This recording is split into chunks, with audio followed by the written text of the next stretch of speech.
हमारा जो सहयोग से संगठन इस विचार के आधार पर जो सहयोग करके जो काम किया जाता है, आज नाना जी के विशेष रूप में उनकी याद करके एक नए कार्य की शुरुआत हमारे प्रकोष्ठ की ओर से हो रही है। मुझे विशेष रूप से ऐसा लगता है कि नाना जी के बारे में हम लोगों ने जितना कुछ उसका अध्ययन करना चाहिए था, समझना चाहिए था, उसमें और ज़्यादा अध्ययन करने की आवश्यकता है। 1947 के पहले के देश की परिस्थिति और उसके बाद की परिस्थिति, इसका अगर हम चिंतन करेंगे तो 1947 के पहले हमारे विशेष रूप से लोकमान्य तिलक और आगरकर जी, इनके दोनों के विचारों में एक बड़ी मतभिन्नता और कंट्रोवर्सी उस समय चल रही थी। तिलक जी कह रहे थे कि राजनीतिक स्वातंत्र्य मिलना चाहिए और आगरकर जी का कहना था कि सामाजिक सुधार पहले होना चाहिए। पर राजनीतिक स्वातंत्र्य हमको 1947 में मिला और हमारे देश में हमारे स्वराज्य की स्थापना हुई। 47 के बाद देश के भविष्य के दृष्टि से जो 3 विचारों की चर्चाएं होती रही, उसमें एक पूंजीवाद था, साम्यवाद था और समाजवाद था। 64 साल के बाद आज देश जिस कगार पर खड़ा है, तो हम सबको लिए इस बात के लिए देश में विवश किया है कि हम किस मार्ग से चलें। जागतिक स्तर पर जो परिस्थितियां हैं, उसमें लोग बड़ी अपेक्षा से हिंदुस्तान की तरफ देखते हैं। मैं बीच में लंदन में था और लंदन के पार्लियामेंट में भी कुछ सांसदों के सामने भाषण भी हुआ, और जब भोजन के लिए सब इकट्ठा आए तो अलग अलग सांसद, वहाँ के उद्योगपति, बड़े बड़े लोग मुझे जो मिले, वो कह रहे थे कि India's future is very bright. और जब मैं अपने देश में आता हूँ तो कहीं भी चर्चा करता हूँ तो सब यही बोलते कि देश का कैसे होगा। देश के बाहर जो लोग हैं वो ये कहते हैं कि India's future is very bright, और देश के लोग कहते हैं कि कैसा होगा। आज ही रुपए का फिर से डिवैल्यूएशन हुआ, रुपया डॉलर की तुलना में लगातार गिर रहा है। एफडीआई जो आ रहा था वो आना तो बंद हो गया, जो है वो देश के बाहर से निकल रहा है। देश की जो इन्वेस्टमेंट है वो भी देश के बाहर जा रही है, और परिस्थिति ऐसी है कि पावर का भी शॉर्टेज है, इंडस्ट्रियों की हालत ख़राब है, किसान आत्महत्या कर रहे हैं, और इन्फ्लेशन का जो रेट है वो फूड इन्फ्लेशन 18% तक गया था, अभी 10-12 तक घूमते रहता है। किसान आत्महत्या कर रहे हैं। जिस प्रकार की बातें हमने सोची थी, जो योजनाएं हमने बनाई थी, उसके आधार पर गरीब और धनवान लोगों के बीच में जो रेखा कम हो गया, ऐसा हमको लग रहा था। तो आज स्थिति ऐसी कि गरीब और गरीब हो रहा है और धनवान हो रहे हैं। गांव की हालत खस्ता है, और इसलिए इस परिस्थिति में देश के भविष्य में कौन सी नीति अपनानी चाहिए, ये स्वाभाविक रूप से हमारे चिंतन का विषय है। ज़्यादातर ये बात सच है कि राजनीतिक पार्टी और राजनीतिक नेता, जैसे दत्तोबन जी कहते थे, वैसे every politician thinks about his next election. वो 5 साल का सोचते हैं, और वे कहते थे जो सामाजिक आर्थिक परिवर्तन में राष्ट्र के पुनर्निर्माण के बारे में सोचते हैं, वो सेंचुरी टू सेंचुरी सोचते हैं। दुर्भाग्यवश आज स्थिति ऐसी हुई है कि राजनीतिक पार्टी और नेताओं के सामने सबसे अहम मुद्दा अगर कोई यही बना हुआ है कि उनको टिकट कैसे मिले और वो चुन कर कैसे आए, और चुन कर आए वो लोग मंत्री कैसे बने। स्वाभाविक रूप से सभी राजनीतिक संगठन के सामने कम अधिक प्रमाण में ये समस्या है। नाना जी का उदाहरण जो हमारे देश के राजनीति में एक अलग उदाहरण है कि उन्होंने अपने राजनीतिक जीवन में काम करते समय वो सत्ता से दूर रहे, और उन्होंने इस बात का विचार अपने कृति से, केवल भाषणों से नहीं, कृति से लोगों के सामने रखा कि केवल राज नहीं, समाज बदलना है।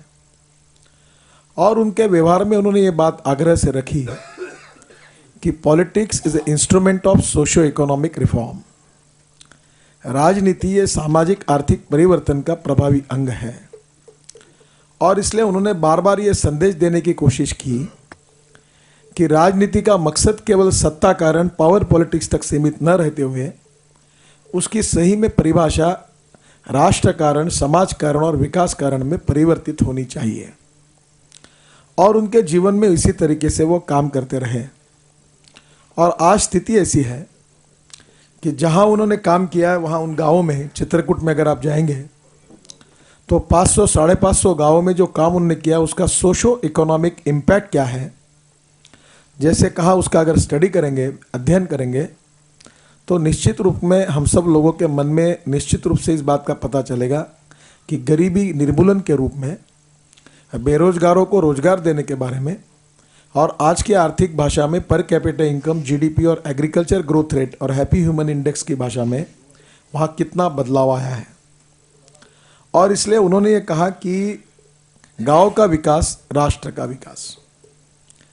मैं तो नाना जी के जीवन से बहुत प्रभावित हूँ और मुझे भी कभी कभी ऐसा लगने लगा था कि राजनीति में समय गंवाने से कोई बहुत ज़्यादा परिवर्तन नहीं होगा। और इसलिए मैं 7-8 साल से ग्रामीण क्षेत्र में काम कर रहा था। मुझे लगता है इसमें अब इस कल्पना को और विकसित करने की आवश्यकता है। जैसे रचनात्मक वृत्ति चाहिए, सामाजिक राष्ट्रीय कमिटमेंट चाहिए, विकास अभिमुख दृष्टिकोण चाहिए और समाज और देश के लिए काम करने की प्रेरणा चाहिए। ये तो उनके मन में गुण थे ही। पर किसी भी राजनीतिक पार्टी को और नेता को और सरकार को अगर लॉन्ग टर्म पर यशस्वी होना है तो 5 बातें बहुत ज़रूरी है। एक तो नेतृत्व चाहिए, क्रेडिबिलिटी यानी विश्वासार्हता चाहिए, साख चाहिए और उसके साथ साथ इच्छा शक्ति चाहिए और विजन चाहिए। मैं अक्सर एक बात कहता हूं कि you can donate but you can not donate vision. सदी का सबसे बड़ा कैपिटल है और अगर विश्वसनीयता होगी तो आप कुछ भी कर सकते हैं। और ये विश्वसनीयता होगी संस्कारों से। और संस्कार जो हमारे संगठनों में, पैतृक संगठन में हम सबको मिले हैं, उससे जिन व्यक्तित्वों का निर्माण हुआ है और जो एक जीवन दृष्टिकोण लेकर सामाजिक क्षेत्र में, राजनीतिक क्षेत्र में काम कर रहे हैं, उस विजन क्या है इसका अध्ययन और चिंतन करने की आवश्यकता है। मैं जब मंत्री था तो मैं Mumbai Pune express highway, flyovers और सब काम कर रहा था। करीब 5 करोड़ मुझे सरकार ने दिए थे और मुझे 2-2.5 साल में काम पूरे करने थे। तो मैंने कारपोरेशन तैयार की और मैं कैपिटल मार्केट में गया तो मुझे हमारे चीफ सेक्रेटरी ने कहा कि आपको कौन पैसे देगा। तो कैपिटल मार्केट में टाटा को मिलेंगे पैसे, रिलायंस को मिलेंगे, आप सरकार के हैं, आपको कौन देगा। तो मैंने उनको कहा मुख्यमंत्री को कि नहीं मिलेगा तो हम फेल हो जाएंगे, पर एक अनुमति तो देकर देखिए। और हम लोग जब गए तब पहली बार 450 करोड़ हमने रेस करने के लिए गए थे तो हमको 1180 करोड़ मिले। और देखते देखते मैं 4000 करोड़ रुपए 5 करोड़ के इक्विटी पर खड़ा कर सका और 8000 करोड़ के काम 2.5 साल में पूरे हुए।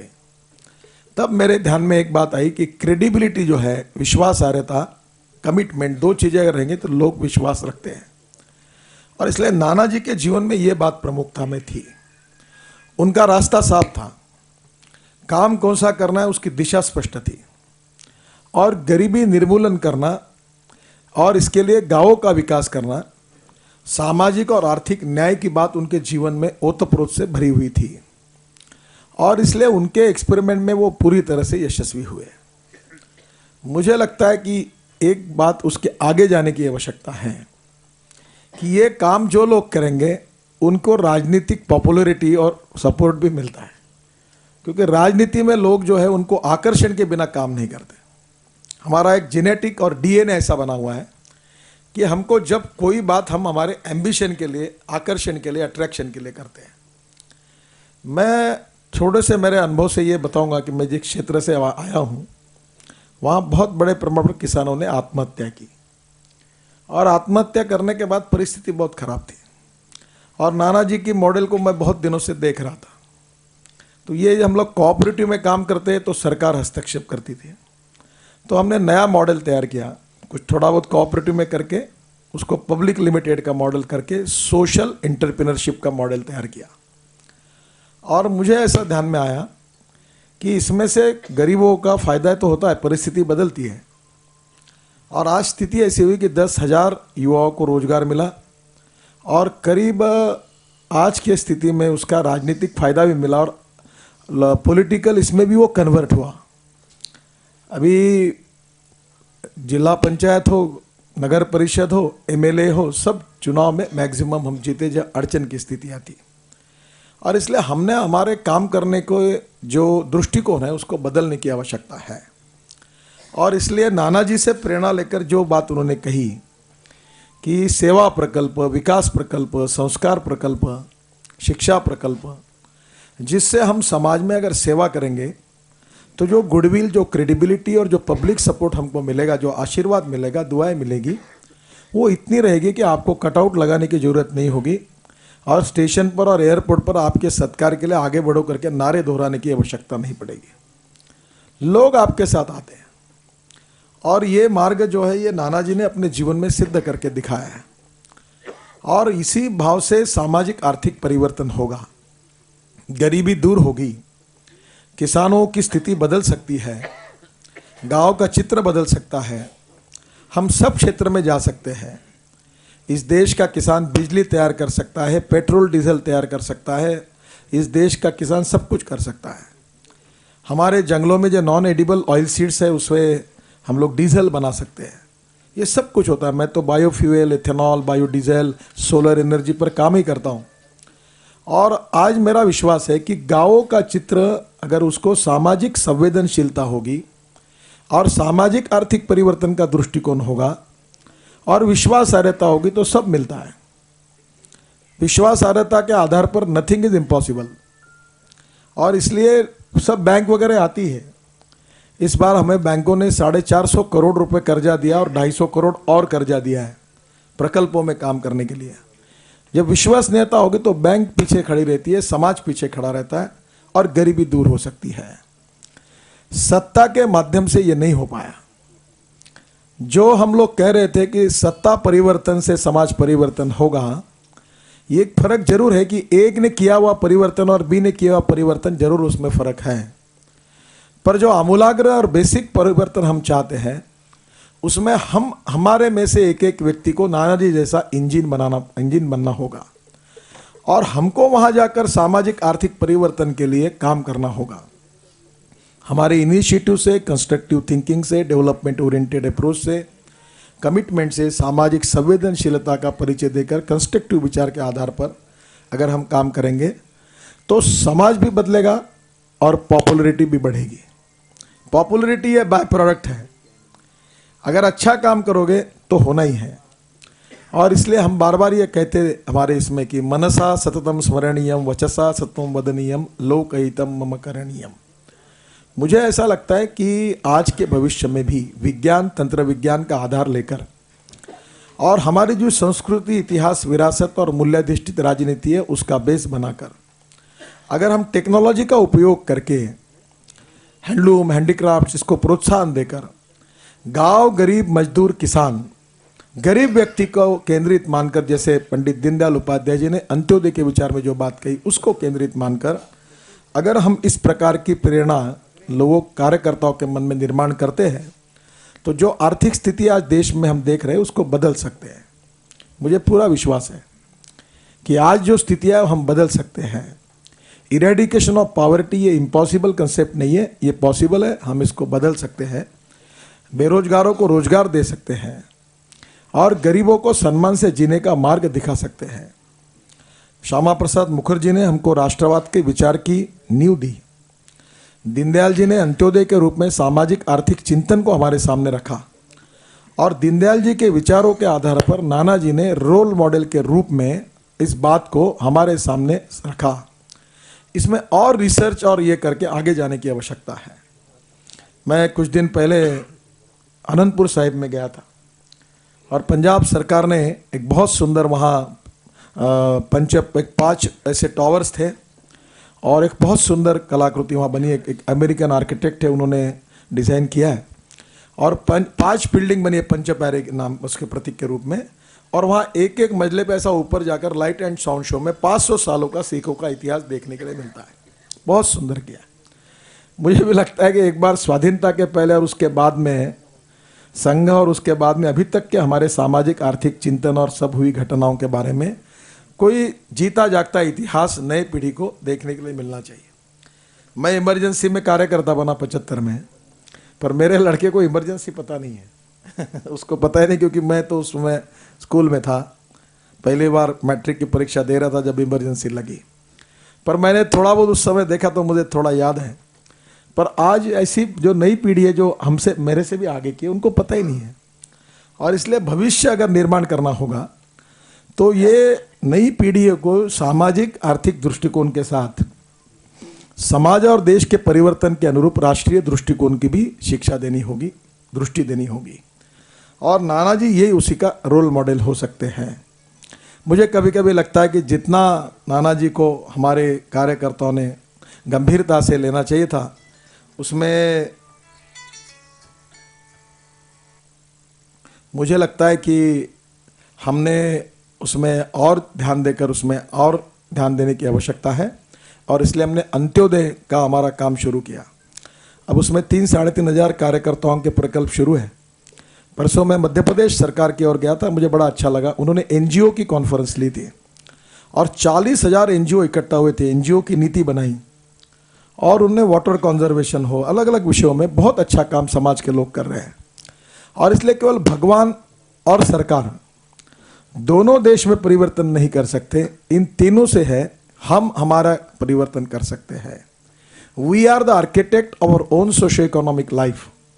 हमारे जीवन को हम बदल सकते हैं। और नाना जी जैसे महान नेता ने अपने जीवन में बहुत ही कठिन जगह, जहाँ ऐसी जगह पर जाकर ये परिवर्तन करके दिखाया। और ये प्रेरणा कार्यकर्ता तक अगर पहुँचती है तो मुझे लगता है कि देश के हित में जिस विचारों के अनुरूप हम काम कर रहे हैं उसमें और अच्छा परिवर्तन होगा। अश्विनी जी और हमारे सभी कार्यकर्ता जो सहयोग में काम कर रहे हैं, उनके पीछे यही भावना है और यही भावना जो है, ये भावना लोगों तक पहुंचाने की कोशिश है। मुझे लगता है कि इसको और प्रभावी रूप से कार्यकर्ताओं के पास पहुंचाने का काम इस प्रकोष्ठ के द्वारा होगा। जो वेबसाइट हुई है, तैयार हुई है, उसका भी उद्घाटन हुआ, ऐसा मैं जाहिर करता हूं। और हृदय से इस कार्य के लिए बहुत बहुत शुभकामनाएं देता हूं। और मेरा विश्वास है कि हमारा ये प्रकोष्ठ निश्चित रूप में अनेक कार्यकर्ताओं को जीवन दृष्टिकोण ऐसी प्रेरणा देने में कामयाब होगा। धन्यवाद।